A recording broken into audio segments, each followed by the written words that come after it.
as a corporate and awareness about the breast cancer. For sharing with us learning from your experience. So for me to be here, because my profession, if I can share with you, I was a surgeon and I trained in surgery, and one thing that I trained in New Zealand was to be a breast surgeon. So I looked after a lot of ladies in Fiji, quite a lot of ladies with issues, and especially breast cancer, and including those from the west and also from the north. And many times I will think of how we can make things better for them. Over the last 20 years, I've seen how we've improved in the way that we looked after breast cancer in this country. When I started being a young trainee surgeon, no one really knew how to look after breast cancer. But obviously after me, there's been a few others that got away for training. We also have nurses that are interested in looking after women with breast cancer. We have an oncology unit, and we have now a trained medical oncologist, Dr. Ane, who's based out of Suva. We also have protocols in place for those who have breast cancer. So there are protocols in place in how we look after them. We also have pathology and CT scan, and also MRI, in which we can use these diagnostic tools to be able to support us. I'm proud to say, knowing what I know, and having trained in New Zealand, that we have about 80% to 90% of all the treatment for breast cancer available locally. We don't have radiotherapy, but I can also tell you today that in breast cancer, radiotherapy doesn't make a very significant increase in terms of the quantum of life after somebody has cancer for breast. There are areas in which radiotherapy, for example, in esophageal cancers, in cancers of the aerodigestive tract, where radiotherapy is actually the mainstay of treatment. But for breast cancer, the mainstay of treatment remains surgery plus chemotherapy plus adjuvant therapy with radiotherapy. Having said that, as I said earlier, I'm very pleased to say that we have about 80% or even up to 90% of the treatment needed for breast cancer locally. And for that, I'm truly grateful that we've moved a long way from where we were 20 years ago.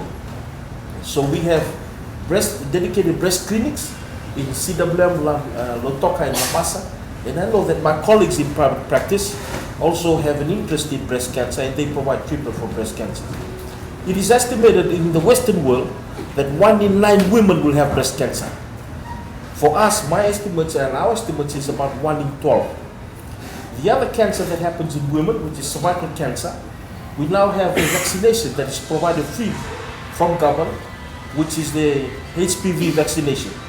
And the HPV vaccination is going to prevent a lot of young girls from getting cervical cancer as they grow older. But unfortunately for breast cancer, there is no vaccination to prevent it. And therefore, the rates of cervical cancer will continue to plateau or decrease, but breast cancer will continue to increase. It's increasing all around the world, it will increase in Fiji. There's nothing yet that can prevent breast cancer. There are types of prevention that can be done, which is called chemoprevention, where, for example, somebody has a high risk of getting breast cancer, they've had a lump taken out, which has been proven to be breast cancer, and treated for it, or a precancerous lump, they can probably have some form of medicine that is called chemoprevention to try and prevent them from getting ongoing breast cancer. But unfortunately, prevention as a whole, in terms of vaccination, we don't have anything for breast cancer. Therefore, it's important to have events such as these, where we raise awareness for breast cancer. And the raising awareness for breast cancer in terms of Pinktober not only raises awareness around breast cancer, but also all the other forms of cancer. They come to the forefront, they come to the limelight because we're raising breast cancer. And that is one of the reasons I fully support the idea of Pinktober and the idea of raising awareness around breast cancer. Because all the other small cancers that are not often recognized is actually also brought to the fore.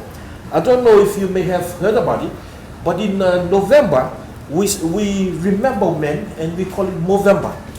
Movember meaning mustache, and it's a month to think about men having prostate cancer. So you see how Pinktober has gone from a Pinktober to now a Movember. Maybe somebody will think about December and some form of cancer. But see, raising the awareness around breast cancer also raises awareness about all types of cancer, including cancer in children. And whilst Fiji has been doing a lot of good work around cancer in children, the cancer in children is a struggle, but you see how Pinktober has begun to actually raise that whole awareness around cancers. women are important. One of the things about breast cancer, it takes away the life of the woman or the quality of life of the woman when she is at her best to give to the community. And I always say this, our women, we tend to respect them, and this is wrong, but we tend to respect them more and more as they get older and older, which is wrong. They should be respected ever since they were young.